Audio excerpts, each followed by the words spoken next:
Okay, we're going to get started. Thanks everyone for joining. My name is Adam Greco, and I'm excited to have Tim Wilson here presenting our first data visualization session for the SDEC. Got a couple quick things I want to go through before I hand it over to Tim. So Tim, if you want to move me forward. For those of you who are new to the SDEC, this is an initiative that Search Discovery has created to provide free analytics education to the masses, to anyone who wants to join. We've picked a bunch of topic categories that we think people might be interested in. We've got 10 right now. If you have signed up originally for one of these topic categories, you should get invites to webinars as we have them.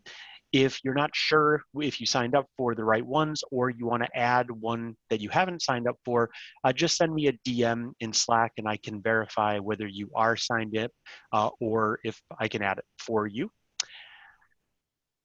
We'll move forward, Tim.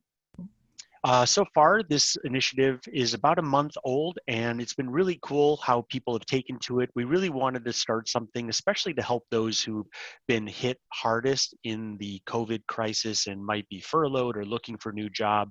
So far, we're at 1,450 members in 64 countries, 526 cities, and we have over 1,200 folks just in this particular channel.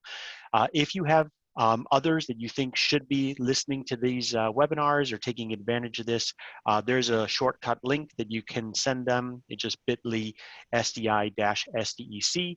We really don't have any limits other than having people sign up so we know which webinars they want to get emailed about. Some things you can do to help us out. If you join the Slack group, it really helps out because we do have many email issues where things are blocked by spam.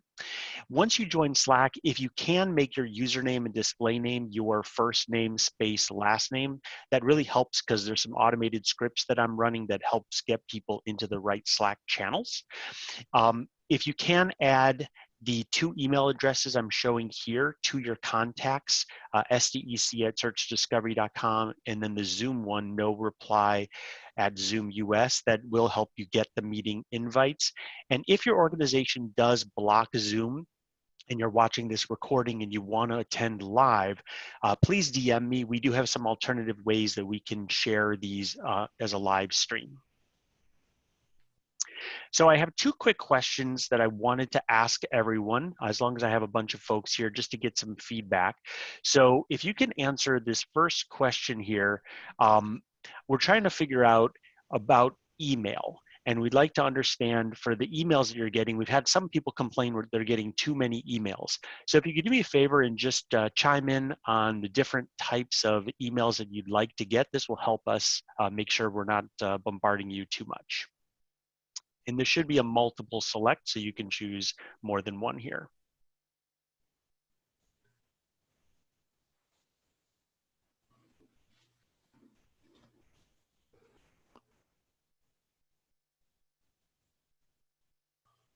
Just gonna give another 5 seconds. 4, 3, 2, 1.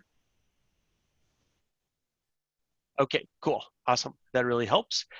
And then one more question that I have, let me see if I can figure out how to do this.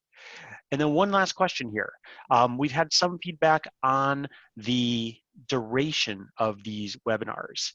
So if you can answer here, just want to get an idea if you like the current format, if 45 minutes is the right amount of time, if you'd like longer or shorter. Let's work on your poll waiting banter at this point. That was pretty weak on the first one. Yeah. Not known for my banter. I figured you could just as drop they say a in quick merchandising EVAR tip or something, you know, filler content. Okay, cool. Okay, getting good results here. Okay, awesome. Okay, thank you so much. That's really helpful just for me to understand kind of where your head is at. So I'm gonna, before I hand it off to Tim, Please, if you have questions during the webinar, go ahead and use the Q&A area. For some reason, we have learned that people love to put their questions in the chat. But if you put them in the Q&A, it makes it much easier, and it gives us the ability to answer the questions we don't get to after the webinar is over. The webinar will be recorded and will be posted in the appropriate Slack channel, but please use the Q&A, and I will be moderating that as Tim goes through the webinar. So without further ado, Tim, I will hand it off to you. Awesome. Thanks, Adam. And I think we should first pause and just consider that those 208 people who have not joined the data visualization channel but have joined Slack are losers. So they're probably not here. Or if they are, we've just shamed them into that, because this is clearly the most important topic. It's kind of cool. I was scanning through the attendees to see some familiar names from around the world. So that's kind of cool. But we will dive in. Adam has wired up my chair with an electric shock if I go over 30 minutes. So if I yelp, you know that is exactly 30 minutes into this, and he has officially zapped me. So when we talk about data visualization, just kind of the big misconception or thing that I'm kind of dismayed that I still hear is that there are analysts who will say, I'm presenting the data speaks for itself, it's objective, and I don't have a design background, I'm not artistic, I don't have the time or the capability to make the data pretty. And that's just wrong, because data visualization is not at all about making the data pretty. It's about being understood. And if you think about what does it mean to be understood, that means we need to get the key information that we're presenting or delivering into the brains of our audience so that they can actually understand it, process it, retain it, and ultimately act on it. So really, to me, data visualization, it's about neuroscience and it's about psychology. So there's a lot of research that's been done. To me, one of the most kind of impactful ways to think about recognizing how important the brain is when it comes to data visualization, one of the things that neuroscientists have kind of nailed down is that there are three types of memory. There is iconic memory. That's sometimes called the visual sensory register. That's where precognition happens.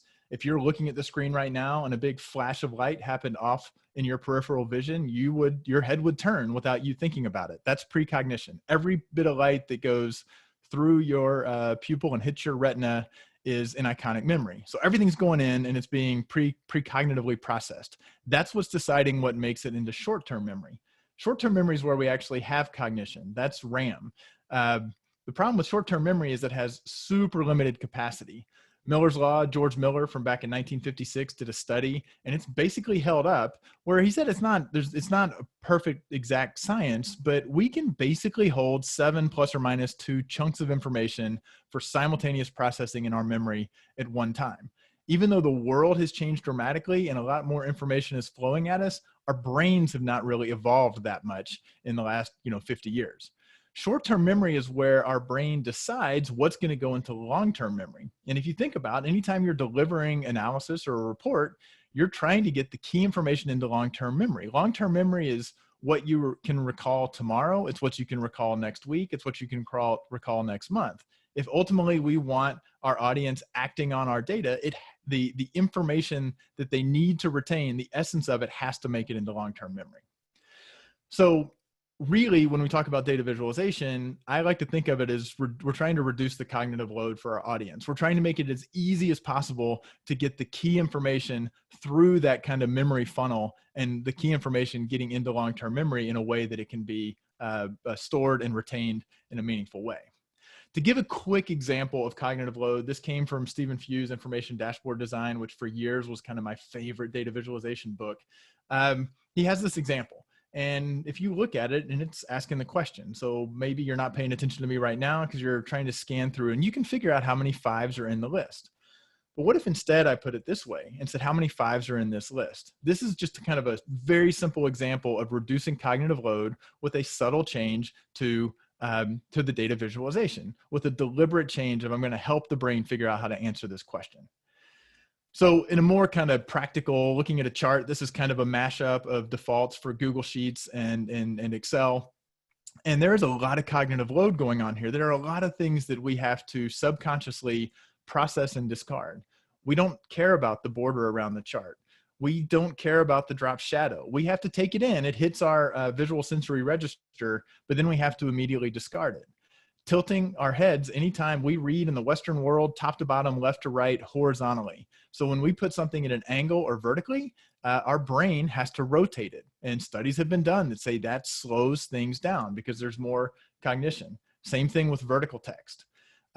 Grid lines, we have to say, well, we kind of know we're showing a trend over time. This really isn't adding new information.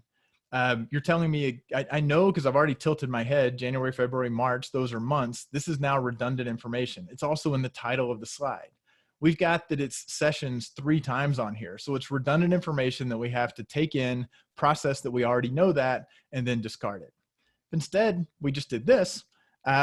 We've now kind of removed all of that distraction. So this is not a gorgeous, beautiful, wonderful, super insightful chart, but that's when we talk about reducing cognitive load. We're saying, what can we do to kind of stack the deck to make it easier for the brain to look at it, the eye to be drawn to what matters, and actually able to interpret it.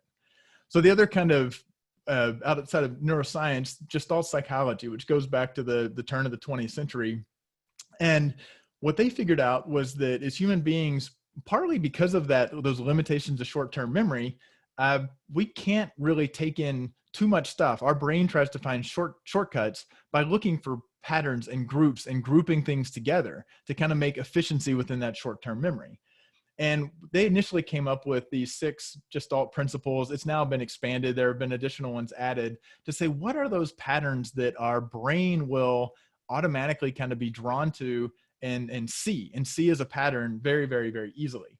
And just to illustrate that, this is again my second kind of not super realistic example, but just to sort of illustrate Gestalt psychology in operation. This is, you may look at this and see it's one chunk. You may do the math and say, well, this is 36 gray circles, but I can make subtle changes, right? Just by shifting a little bit over, now it looks like it's 2 groups.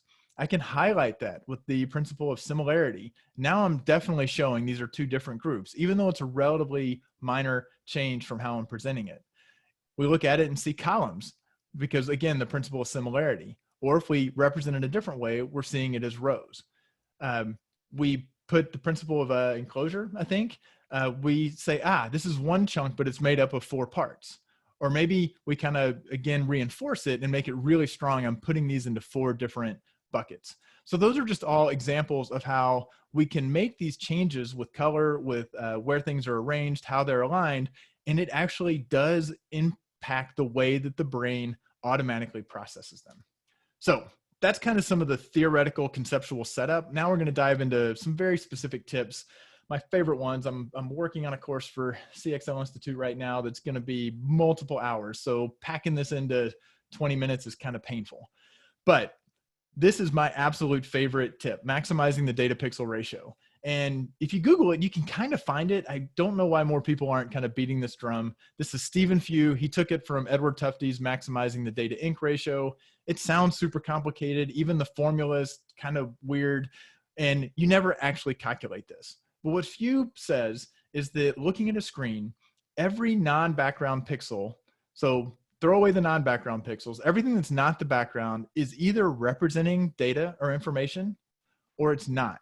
And what you want is to have as much of your non-background pixels to be representing data or information, not to be structural, not to be decorations, not just to be logos, not to be things we added just to make it prettier, to be decorative. Michelle Kiss, a former coworker, she and I used to do training kind of in this area. And she was like, I don't know why you want to use that crazy formula. Why don't you just say, pretend your printer's running out of ink or running out of toner? It's the same idea. If I've got 10 pages of analysis I'm printing out, I could run out of ink at any minute. What am I going to do? I'm going to start stripping away the non-data, the non-information. That's a big chunk of what we did with this simple example, is we took the things that were just structural or were just information. So there were some other things where we rotated and shortened, but we removed the redundant labels. We removed the unnecessary vertical grid lines. We even kind of heavied up the data itself just a little bit to help draw the eye to that. And there are kind of weights to the pixels. You'll see that on the axes, we need that information. We need to know what our y-axis and our x-axis are, but that's not the actual data. So we can actually back off and make that like a half a pixel by, just making it gray and making it lighter. And it really draws the eye to the actual information. This will automatically make your visualizations seem more aesthetically pleasing. They will seem easier to read. They will seem more professional, but they're also reducing that cognitive load. We can do the same thing with tables of data. And our tendency is to say, I want to make this not look like I copied and pasted it from a spreadsheet. So let me invert the heading. Maybe I'll put a heavy border around the outside. Make sure I've got those lines kind of drawn in there. That's adding non-data. So even with the table, we can strip all of that out. We want to back off on things. Now, sometimes, we could even take it, and sometimes we need to say, well, for people to read across a row, I still need my horizontal grid lines. You almost never need vertical grid lines. Notice how faint these are. It doesn't take much. It's telling the brain this is only there as kind of a guiding thing, but it's very, very, very light on the horizontal. And it's just an easier thing to read, and it helps the data itself pop out. So it is, there's actual international law that says that you cannot talk about data visualization without calling out pie charts as being terrible. That could be 30 minutes on itself. There's so many ways that it's bad. But if you think about a pie chart, especially one that's got a legend on it, just from a cognitive load, what does it take our brain to actually read and interpret this pie chart? And maybe this is made worse than most, but not nearly as bad as others. But think about how your eye has to bounce around in order to get from between the colors and the legend. That's an enormous amount of cognitive load. And the thing is, and we're relying on color, we're trying to get the brain to actually process areas or read specific numbers and process them. A horizontal bar chart does the job really, really well. And we can even make it the same. Now we're back to reading it just top to bottom. We're not having to rely on color. The one downside of the horizontal bar chart is it's not saying these are parts of a whole like a pie chart does. So there's that one little knock, but it's so much easier for the brain to read, to compare the lengths of the bar as opposed to the areas of a pie. So generally horizontal bar charts are just way better than pie charts are. So I'd say 5, 6, 7 years ago, maybe 8 years ago, vendors started realizing that we're producing dashboards, analytics dashboard. Pie charts they're terrible. So they're like, great, we'll fix it. We'll start doing donut charts. I'm still not sure, and I've tried to spend a little time trying to figure it out, whether with a donut chart, you're supposed to be comparing the area of the arc or the length of the arc. I'm honestly not sure. They're no better. They look a little more modern, but they're just as challenging to interpret. So not really a solution. Stay away from the food charts. There are no absolutes. If you've only got 2 or 3 sections and you really want to show the parts of the whole and you can afford using taking up the real estate, then maybe it can be okay. This one in particular is really not okay. And it's not okay because it's got that red green and it's relying on color as the only way to actually interpret and distinguish which wedge is which. And on the right is what this would look like to someone who has deuteranopia, which is the most common form of color blindness. It's kind of a red-green color blindness. But even putting that aside, lots of people still have kind of a quick little inkjet printer. That's what they've got at home. And if they really like something and want to print it out and use it later, relying on color exclusively can make it really, really tough to read a visualization in that world. There are a couple of great tools. If you're using a Mac, I was using Sim Daltonism this morning to point out an issue with the BI tool on the red-green front. It's just a nice little lens that pops up. There's Color Oracle, works on Windows, and in theory works on Mac. For some reason, it doesn't work on Mac for me, and Sim Daltonism is great. It's a free little app you can get from the App Store. So I already kind of teased that horizontal bar charts are great. There are lots of people who focus on data visualization who wind up saying this in some capacity.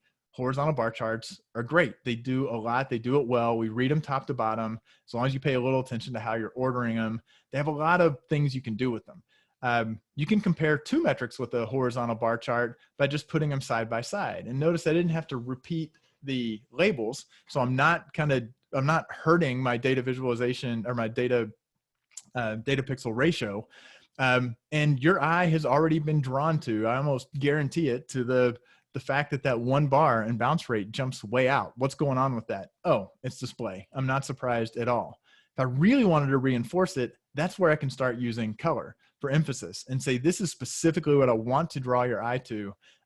So I've got everything in kind of a neutral color. I use color, the brighter color to do an accent, that the brain goes immediately to that, but it's not completely dependent. The interpretation of the data is not completely dependent on seeing the color. It's just kind of a way to add emphasis and draw the eye to something. So this is back to our table from earlier that we said, yeah, it looked okay, but that 97% bounce rate, you really have to read down and see the numbers to actually find it. So there's a lot of cognitive load required to interpret a table that's just a table of numbers.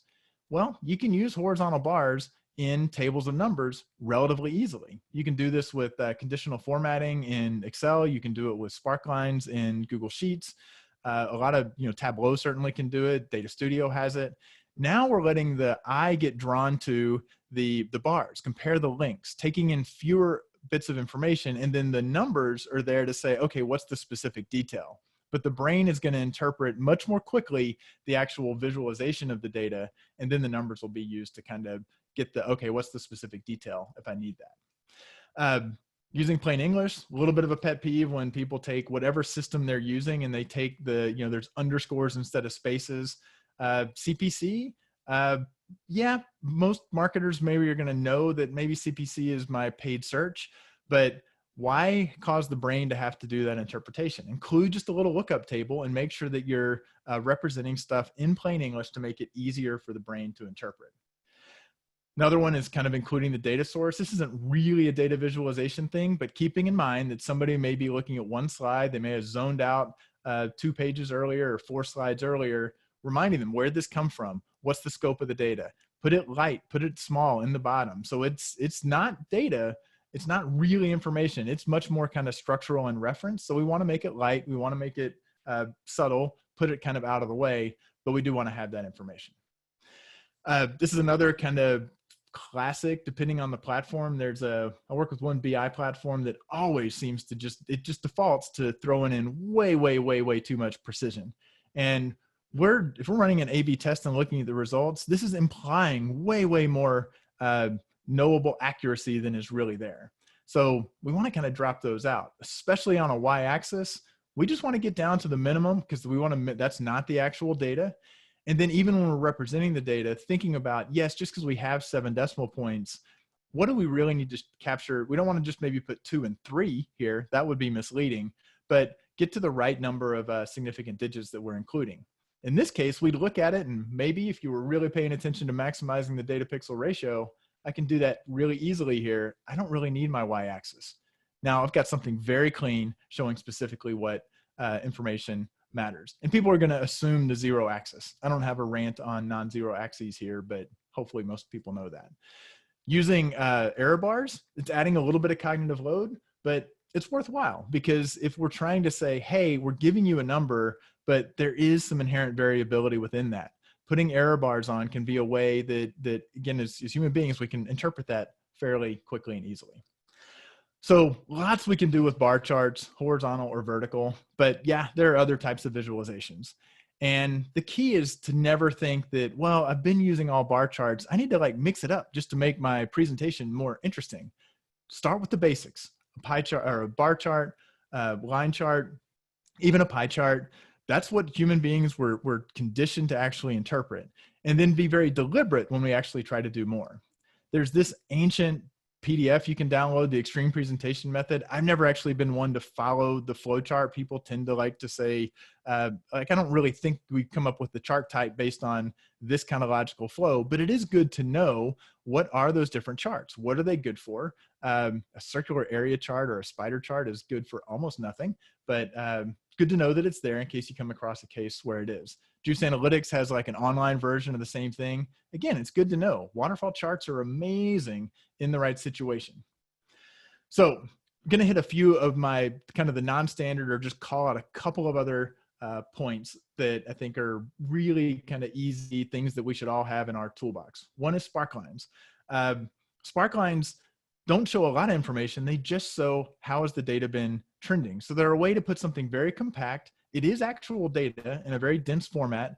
It's just a line chart, but we know that when we see a metric, often the question is, well, what's actually been happening with that during the time period? If this was for a full month, well, was it trending down? Is it trending upward? Was it up partway through the month and then flatlined? Was there a big spike? And a spark line shows that. And there are other ways you can kind of tweak it to show a little bit of the scale, because that's kind of a downside. It doesn't show the actual amounts, the actual scale. But from an at a glance, is there anything weird going on here? Very, very easy to add that. The other thing I'll call out, and this is a data studio example, is using text size. And BI tools are getting better at this, of saying, what is my main metric? And then what is this detail that I'm using for context? Don't say my metric I'm going to put in 16 point and my comparison I'm going to put in 14 point. Go big, make the decision, what really matters, and then really bump up the font size. It is visualization of the data to actually show a number. And you can and should do that. Bar charts, going to come back to those a little bit. Multi-series on bar charts, I tend to try to avoid. Know how quickly you're interpreting this. One of these is not like the other. If you're watching really carefully, you'll say, wait a minute, organic search is actually not like the others. It went down year to year. Well, that's a lot of work. Instead, this is where a slope graph can be really, really useful. It's just kind of a special type of line chart that just has 2 points on it. And if we're really trying to call out that organic search is the one that went down, we can go back to use our friend color and drop everything out. And now it's very, very easy to understand. Heat maps can be great as well. This is kind of like the standard. I think Google Analytics home screen still has kind of day a week, hour of day. But heat maps can be a great way to show, I'm going to show you the data, show you the numbers, but I'm going to draw your eye to what really matters the most. This one's not a good one because color blindness. The tops and the bottoms, the highest and the lowest look very, very similar for somebody who's got red-green color blindness. So stick to monochromatic if you can. It draws the eye, really guides, kind of uses color again to draw the eye to what really matters. So there's lots of other types. I love waterfall charts. Venn diagrams are great for showing between two segments. Box plots for variability. Even word clouds is kind of an initial look at kind of a term frequency matrix, kind of illustrated a little bit more visually.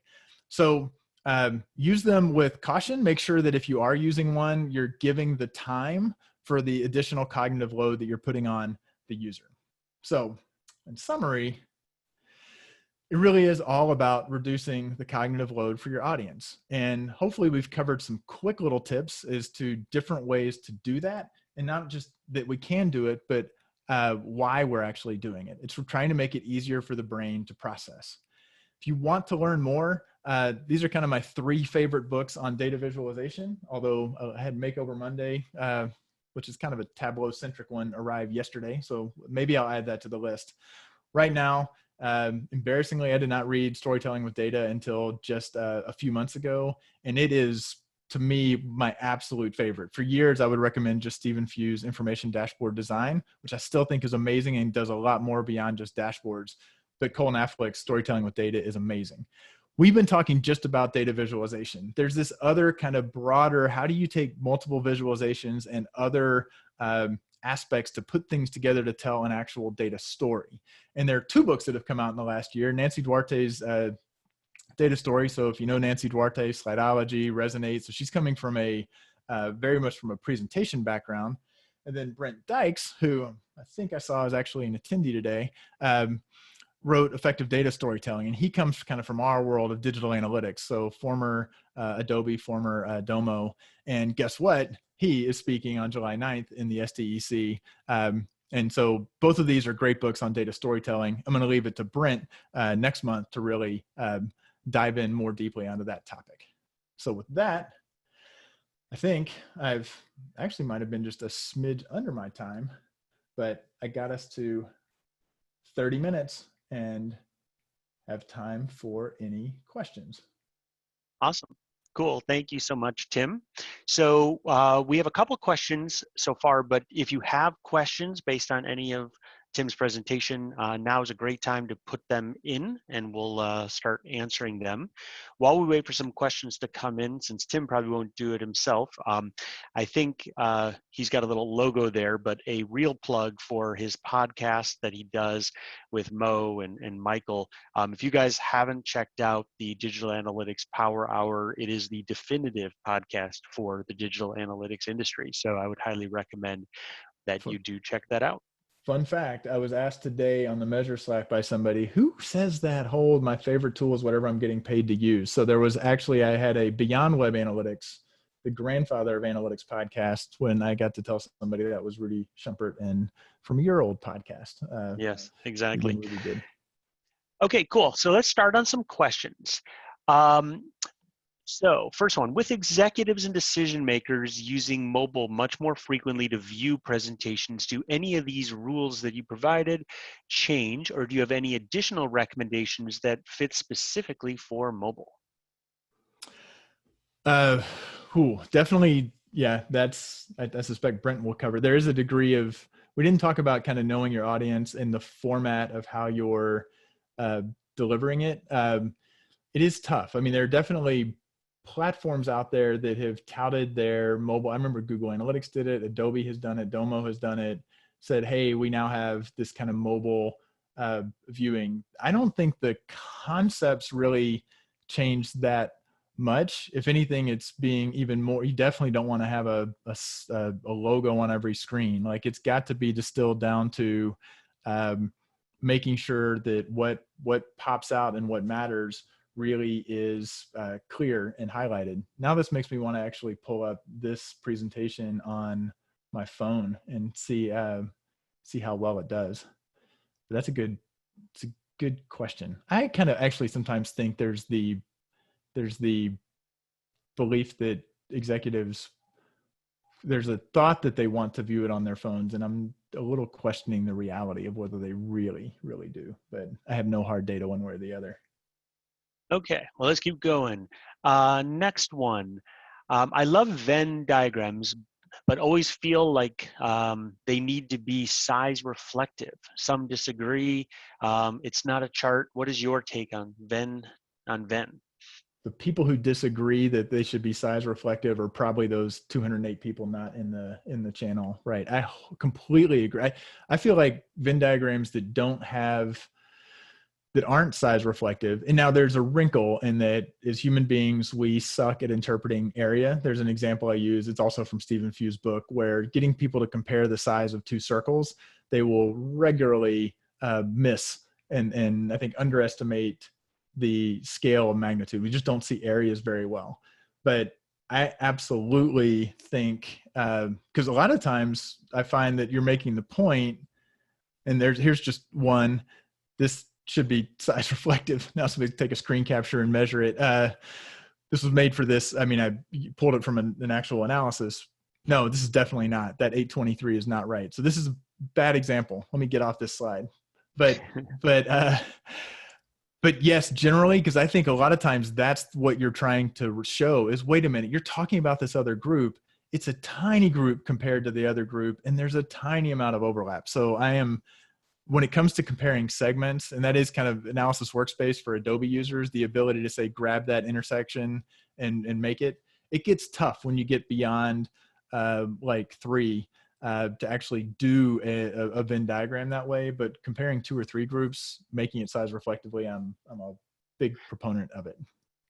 Okay, so Tim, the questions are pouring in now. So I'm going to do this. Responses. I know this is not your forte, but we're going to do rapid fire because I know you like to pontificate. So next one, how can we visualize data in the best possible way in Adobe Analysis Workspace? Somebody was setting me up on that one. Use R and pull it out. There's a lot you can do with Analysis Workspace.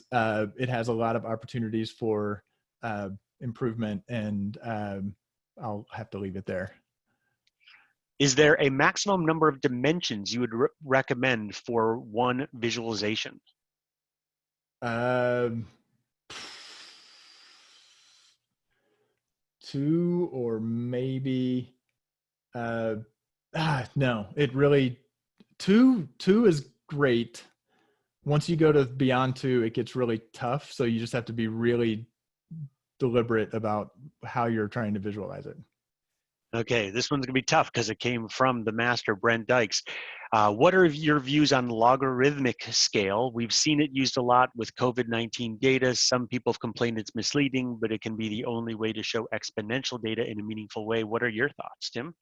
Oh man, I try to avoid them. I prefer to do a blowout chart that kind of reflects, a lot of time what happens, you have one or two data points that are just off the charts, and you're like, oh, if I put it on a logarithmic scale, now I can understand it, but you're completely distorting it. Human beings do not intuit the power of 10 in a scale. So I prefer to say, show the whole thing and then maybe do an inset with the smaller ones to show that I'm only going to focus in on this smaller group. But maybe don't use the, usually that's on scatter plots that happens a lot. And I try to avoid it. Okay, so I've got two questions that I think are kind of in the same genre. What are some so the first one is, what are your thoughts on dual access charts? And there's another one that was similar to that. I try to avoid them. We didn't talk about small multiples, but I just had a case yesterday with a client who was showing the same metric and he'd hidden the dual axes. And I realized that just how misleading that can be. And there are lots of those examples. And again, our human brain does not really interpret it that well. So I tend to say, rather than dual axes, put one above the other. So that we're being clear that these are not being measured on the same scale. The exception could be if we're showing. No, I avoid dual axes, and I need to do a little more thinking on it because that's actually content that I'm working on. Sometimes you have to, but that to me is generally, we're trying to say, I can make all this show on one chart and it's going to tell this story. And then you start playing around with the actual scale of the second axis and the story kind of changes, which to me is an indication that we should avoid it and use multiple charts aligned up instead. Got it.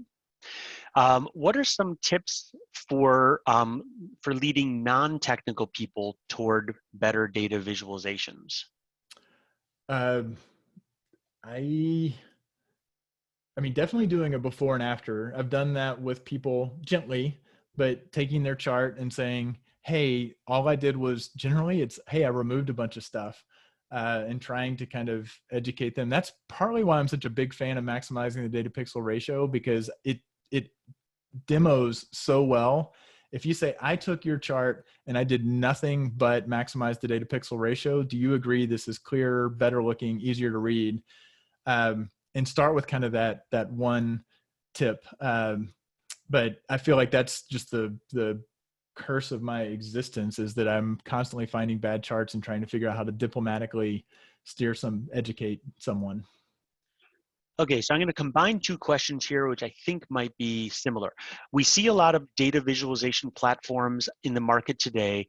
Do you have any thoughts or comments on these platforms? And then before you answer that one, which BI tool would you recommend in terms of Adobe Analytics data visualization? Oh man. BI platforms every single BI platform struggles with digital analytics data because you're always forced to kind of bring in flat tables, and you're dealing with time series data, and you're generally wanting to segment. So I think that is I wish we were talking about that more, because BI platforms, every single one of them will say it's just data, and then it's not. And it's really hard to get that data represented well. When Microsoft buys Adobe and we're hooked into Power BI, maybe there will be a more dynamic, I have no inside information on that. So that's more just kind of a joke that is, I'm assuming, going to come true. So every BI tool frustrates me. Having said that, I don't use Tableau much, and therefore the grass is always greener. My assumption, and from what I've seen, it's got a lot more of the flexibility because it really took the data visualization seriously.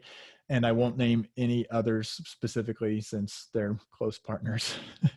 And Tim, kind of related to that, someone said, can you share any tools you use to touch up your data visualization when you're using a BI or visualization tool? If it doesn't have everything you need for screen capture, color palette, any other add-ons?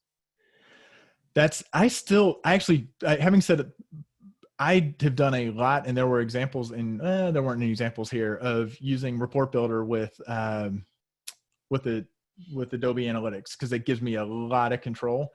So that to me is kind of an indication of get the data. I've become a much heavier user of R, which is a bit of a lift to get to and a lot of that is because of the visualization control. I don't like ever doing a screen capture out of any tool, be it a BI platform or an analytics tool. So I tend to be like, well, export it to something you can, which I know a lot of people export stuff and then put it in Tableau because it's got kind of the more, the richer control. So I Okay. think that's a stay tuned for the next 5 years, and somebody's going to make some real headway on that front. Okay, so I'm going to give you three quick ones that are kind of related. One, is it okay to put insights text boxes on data viz to minimize cognitive load? Plus, what are your thoughts on speaker notes for added context to slides? And then number three, is it good practice to add text on the side of charts and graphs to call out information such as bullet points? Ooh, so insights on a dashboard, I hate and have written about it. Insights that are just putting in words what the chart can clearly show is a waste, and it happens all the time. Using a McKinsey title on a slide that says here's the takeaway and my chart is going to directly reflect and reinforce that is good. Putting call outs on a chart to say this is the specific point, or look what happened where this inflection point happened or on this date is good. The key is you generally want the text to be minimal. You don't want people reading it, and you want it to be labeled. It's why instead of using legends, and this is where some of the tools aren't great at, if you've got a 4-series line chart, better to put the label at the end of the line where the last most recent point is rather than a legend. Legends are bad. And using slide notes for additional information, I think is great. Leah Pika actually has a great blog post about how to take kind of a presented version of a analysis that is very tight and doesn't have much text, and also have a leave behind that has more text in a way that's pretty efficient.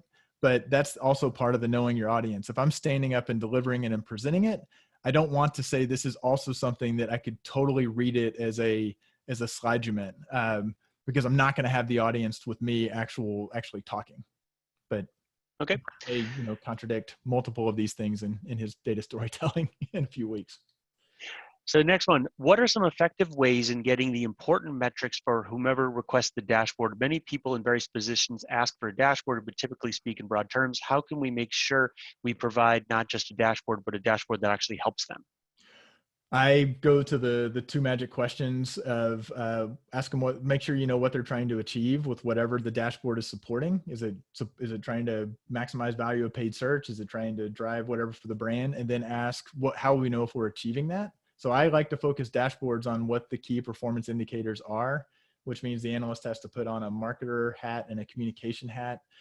And boy, I've got hours and hours of thoughts on that one. But the idea that the dashboard is going to be the be all end all for everything just always collapses under its own weight and leaves everyone unhappy. So an ounce of planning is worth hours and hours of future iterations and frustration. Okay, so I think this will probably be our last question. You mentioned Tufte books. Which of his 4 books would you recommend getting into to get started? None of them. Uh, I think Tufte was great. To me, that's where Stephen Few is like Tufte for the actual real world. So Tufte's books are great to kind of flip through. There's some good examples, the O-ring example from the space shuttle disaster. Those are all kind of useful stories, but to me, they're much, much more impactful. Stephen Few, because he's very, very practical, hands-on. Donna Wong, uh, they all go into and Colin Affleck go into the concepts. If I would say Brent's book on data storytelling, because he actually ties back to kind of historical, you still get kind of the richness of historical anecdotes that are kind of the why, but then he also ties it directly to, and this is, and you're developing your data story now, here's how to make it happen. Tufte, like no PowerPoint. It's like, oh, come on, dude. Like that's not really pragmatic. So I think Tufte's great. I just don't think his books are the most effective guide. Okay, awesome. Well, thank you so much, Tim, and thanks everyone for joining. I hope you found this helpful. If you have any questions that we didn't get to, you can still put them in. I'll keep the Q&A open for another minute or two. And then, Tim, if you go to the last slide, if you have any questions, you can email me or email sdec@searchdiscovery.com. We will be posting a recording of this in the data analysis visualization channel. So thanks everyone, and have a great rest of the week.